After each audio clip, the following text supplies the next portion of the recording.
Hey y'all, what is going on? This is Jesse Both from the 19th hole. It is Tuesday, which means it is yet again time for another tournament announcement. And before we get into the tournament, if you would like to follow me on any of my social media platforms, you can find them listed on the bottom of the screen. Got my Facebook, got the Twitter, and Snapchat. So if you want to follow me on any of those, definitely feel free to send me a friend request and I'll get you added. So, we have got the St. Patrick's Day tournament. Playdemic is kind of following their pattern of running the same type of tournament each year. We had a St. Patrick's Day tournament last year, and this year is no different. So I think it may have been called the Celtic Cup last year. So same theme, maybe not the same exact title. This one's going to start on Monday, March 16th, as you can see at the bottom of the screen. And it's going to take place on two courses. We got the Drew Moor Links and the Glen Monarch Estate course. And those are the two courses that this tournament will be played on starting on Monday. So, if you are new to this game and you don't know how tournaments work, well, I'm going to tell you a little bit about how the tournament works. You got four divisions. You got Rookie, Pro, Expert, and Masters. Normally you're in a weekly league. Yeah, the weekly league will definitely tell you what you can play and when you cannot play in this tournament. So whatever the highest weekly league you are in is what you can play as far as tournament level goes. So if you're only in Pro Weekly, then you can only play Pro and below. So if you're in the Masters Weekly League, that gives you the opportunity to play any level tournament that you want. So definitely keep that in mind.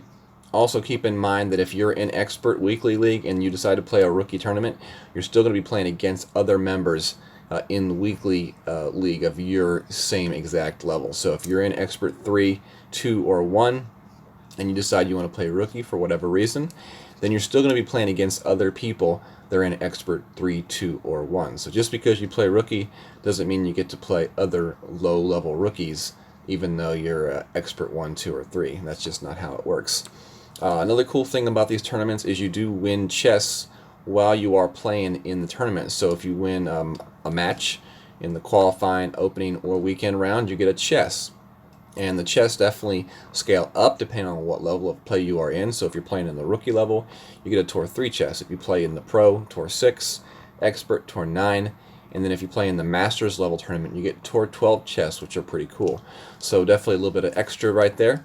Of a reward, just like you would be playing in Tour Play. You get that little extra bonus for winning your matches. So that is good incentive to finish your shootouts and play through all the holes.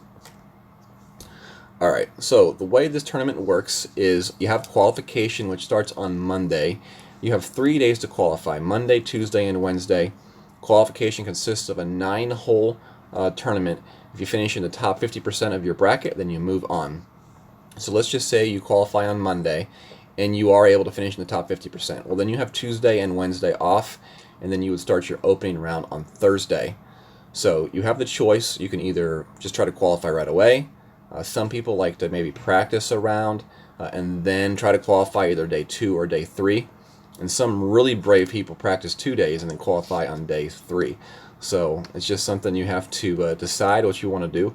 And do keep in mind, each time you qualify, you do have to repay the entry fee. So if you qualify, you get to play in the opening round, which takes place on Thursday and Friday. The difference between opening round and qualification is the time. You get 48 hours in the opening round to play 18 holes, opposed to the 24 hours to play for 9 in the qualification.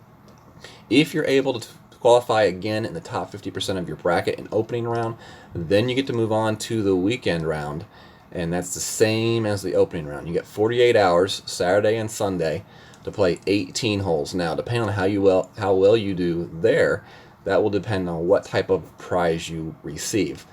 Listed below are the prizes for each of the 4 divisions, and then it scales down from this first place prize package that you see on the screen below. The rules for each division are as follows. The rookies play from the first tee, the pro and expert play from the second tee, and the expert play from the third tee. The wind speed increases as you move up divisions, as you can see. with experts capping out at 16 to 19 miles per hour wind. That's a lot of adjustment for sure. The needle speed increase also increases each division, with the plus 50% being the highest speed in Masters level.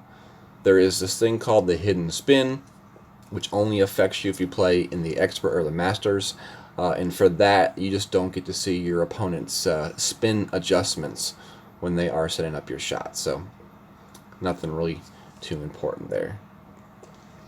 This is the tournament here. Drumore Links and Glen Monarch Estate. There are 4 holes for Drumore, and then you got 5 holes for Glen Monarch with 2 par 3s coming out of the Glen Monarch Estate. These are all holes that we've had before in recent tournaments. Of course, we had the Glen Monarch 9-hole Cup.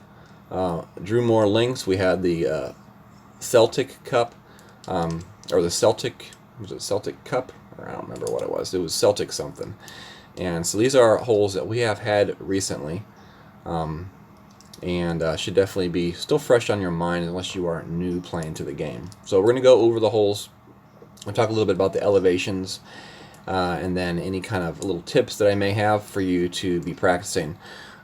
If you want to practice these holes, you can find them on tours 4 and 12 for the Drumore Links, and then for Glen Monarch Estates will be on 5 and 11. So unfortunately in this tournament there will be no practice available for the second tee, just the first tee and the third tee, and that does happen time to time. They can't please everyone. The next tournament there may be no practice for the Masters, or there may be no practice for the rookie. That's just how it goes. But there's definitely some good content out there. You can still go back and watch the content from your streamers from the previous tournaments. So you want to go back on my channel and type in the Celtic Cup or the Glen Monarch 9-hole Cup, then you can find the content from my channel and watch how I played these holes. Now, it may not be the exact same way you're going to play the holes this time because the wind's going to be different, but you can still kind of get a good general idea of kind of what the hole looks like, and maybe some ideas on how you can possibly attack the holes come Monday. So what we're going to do now is we're going to move on to look at these holes and talk a little bit about each hole.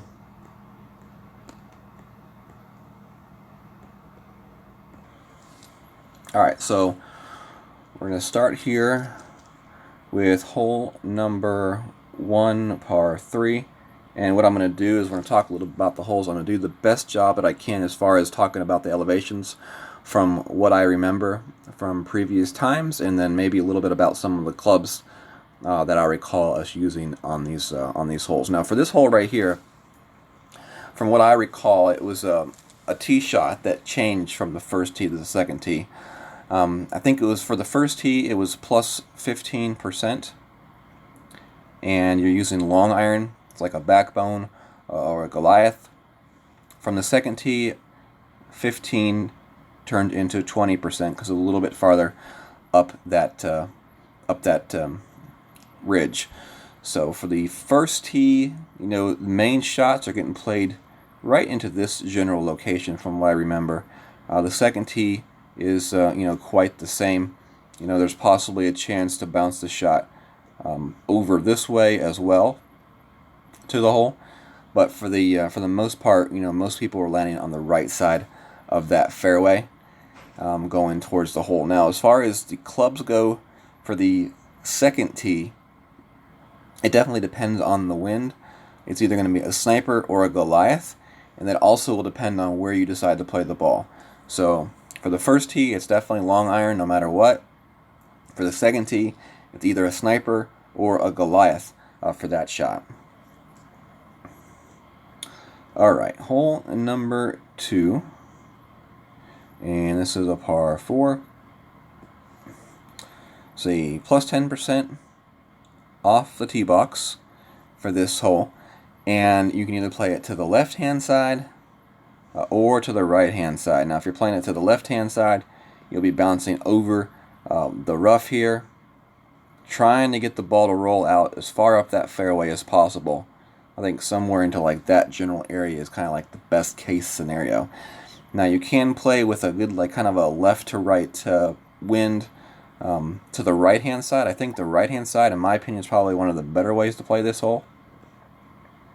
We'll bounce here and over kind of the rough line in a direction down this fairway. Now, for the second shot here on this hole, if you play it to the right-hand side, it really depends on how far you get up and down that fairway as far as what elevation you're going to play for the second shot.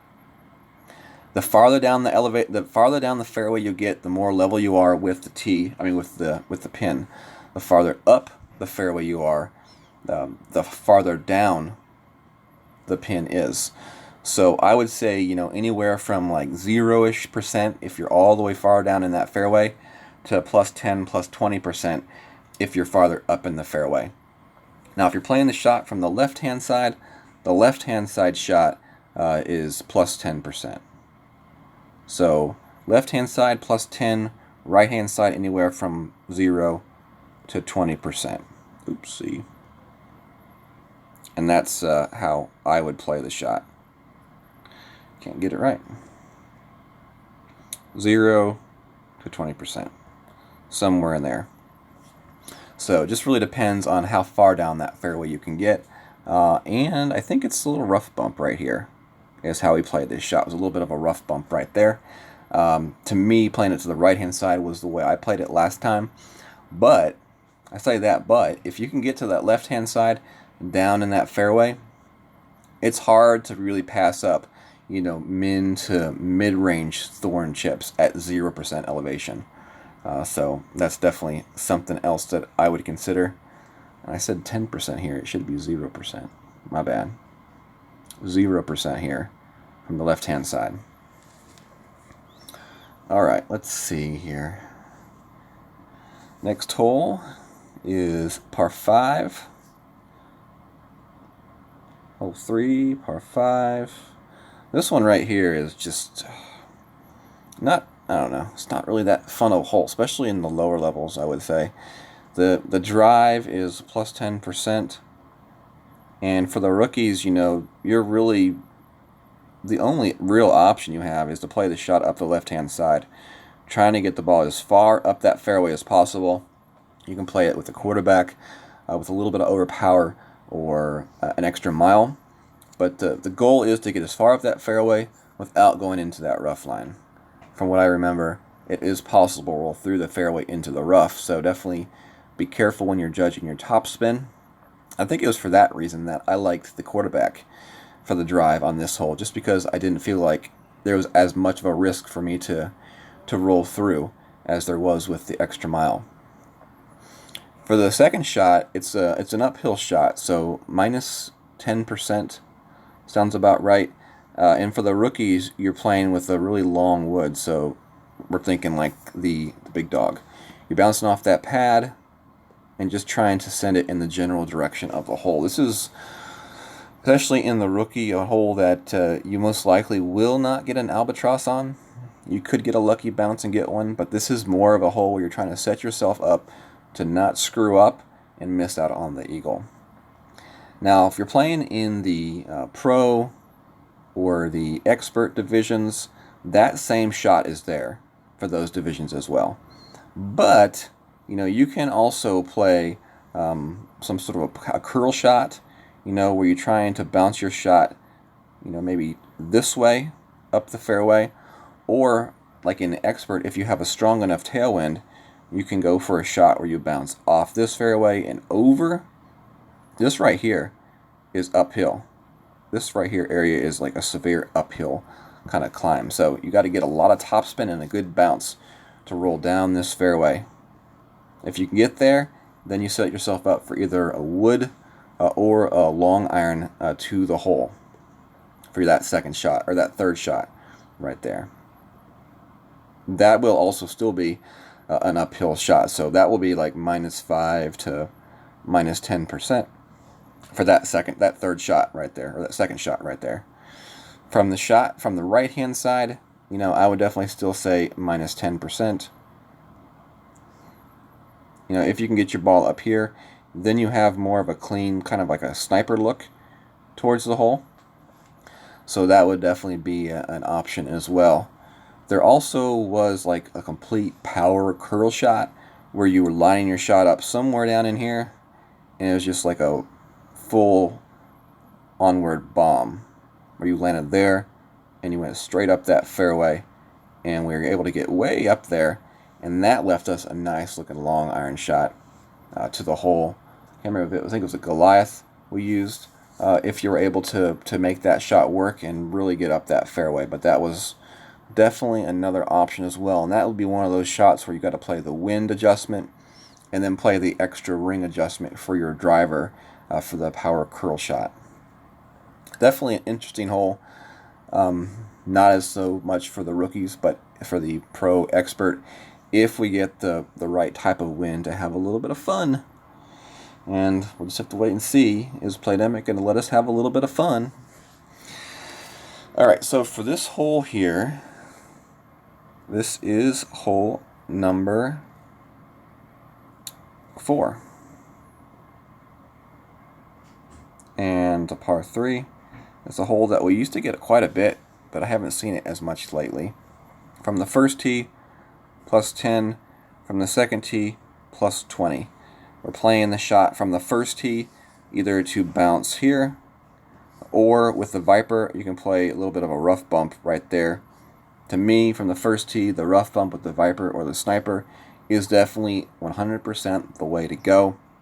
Remember, keep in mind how developed is your ball guide. If you have a Viper, your ball guide's not going to be fully developed, so you only want that ball guide to be going about maybe a third to halfway to the hole to get that roll. With the Sniper, much more developed. You have a much better ability to judge using that ball guide. But just remember, usually in rookie clubs, it's still not completely developed, but it is usually better than the Viper for sure.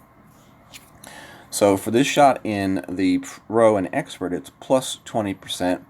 The rough bump generally is not available. So definitely, but the bounce over shot is usually available, and that's going to be played with a wood club. Most generally, the Sniper is what you're going to use for that shot. There is a shot available to the left-hand side, where you play the shot kind of over here, over this bunker and back to the hole. I don't want to completely count out the possibility of playing a rough bump from the second tee. It just would take like a very perfect wind, I think, and it would take a driver, that had a lot of accuracy. It would be a very scary shot to play, and I want to say it's been done before, but it's generally not a shot that's available in the tournament to play from the second tee.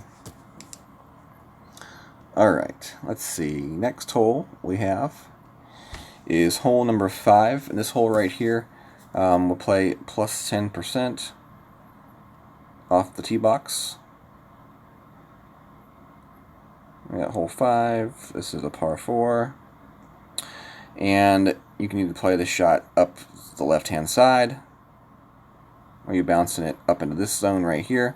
Or you can play the shot to the right-hand side where you bounce it off this first fairway over the water and then up this fairway right here. Each shot leaves a nice little thorn hornet shot to the hole. And that second shot would be plus 0%. 0%. Now, that's the rookie. You have those two options. In the Pro and in the Expert, you have those same options available as in the rookie, but then with a tailwind, you also have the possibility of a power curl shot, where you land it there, and you'll bounce through this rough and roll to the green, or onto the fringe. That's a possibility on this hole right here. Some people will try to play a shot where they just try to bounce it up here through the fairways, and try to get it more up into this general area, which leaves a nice little short little wedge chip to the hole. That is also a possibility. And I would continue to play the plus 10% on the drive and the plus 0% on the second shots for this hole. So second tee has a little bit more options, generally because the clubs are a little bit more developed and you get better wind speeds. Now, Playdemic may just give us headwinds, and then this hole gets really boring. That's when I would say, trying to play the shot here to the right-hand side and dialing up a second shot from right here to the hole would be the best opportunity if we get just a really crappy wind. You could also do the same exact thing to the left-hand side. You can try to dial in a shot up into here as well and play the Thorn Hornet that way as well. This way would offer you a little bit more fairway and green to work with, as opposed to the shot right here where you don't have as much fairway and green to work with on that second shot. Okay, hole number 6 is next, and this used to be a fun hole because we used to be able to play a shot off the cliff here. I don't believe we can do that anymore. I think they took that funness away from us. Hole 6, par 5. From the first tee, you have the option of playing it to the left-hand side, where you're just trying to get as far up this fairway as possible. Or you can play it to the right-hand side, where you'd be playing here. You bounce it through this gap and try to get up this fairway as far as possible. I don't know in rookie if you can get that far up the fairway, but with a better ball and maybe better clubs, you can. Second shot, you have opportunity for a possible rough bump or some sort of a shot with a little bit more curl, left spin to go to the hole. From this left side, you can play a wood shot here and roll it through the rough to the green that way. So for the drive, it's plus 20%.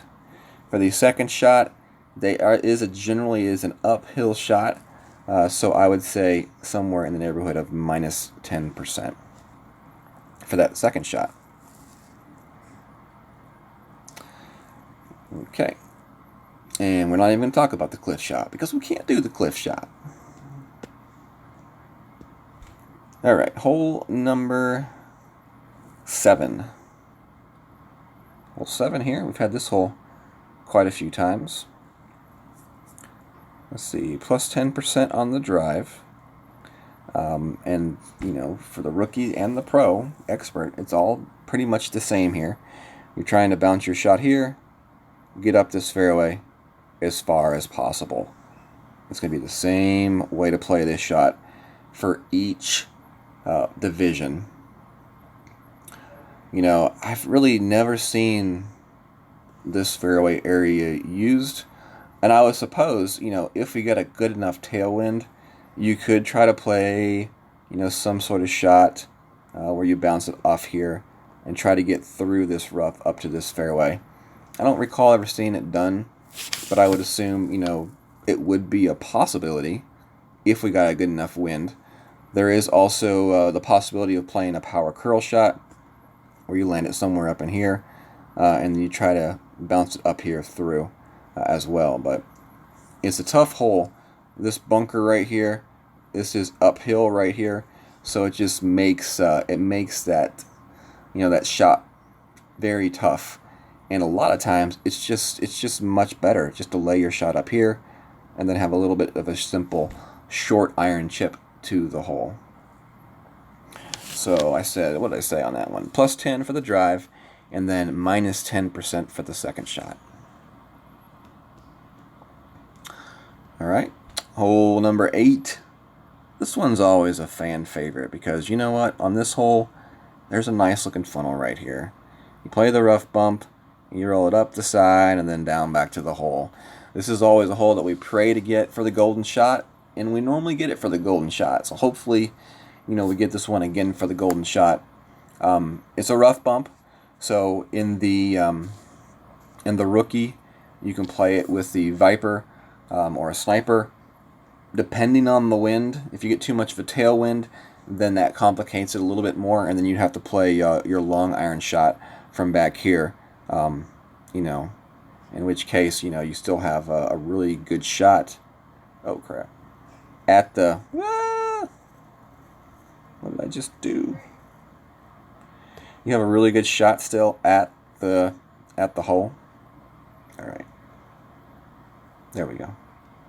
So yeah, if you have to play the long iron, you can still play it off there, off the green, and then roll it, same type of thing, to the hole. For the possible ace, you can roll it up the left or the right-hand side. Both kind of little hills in the green funnel it back to the hole for you that way.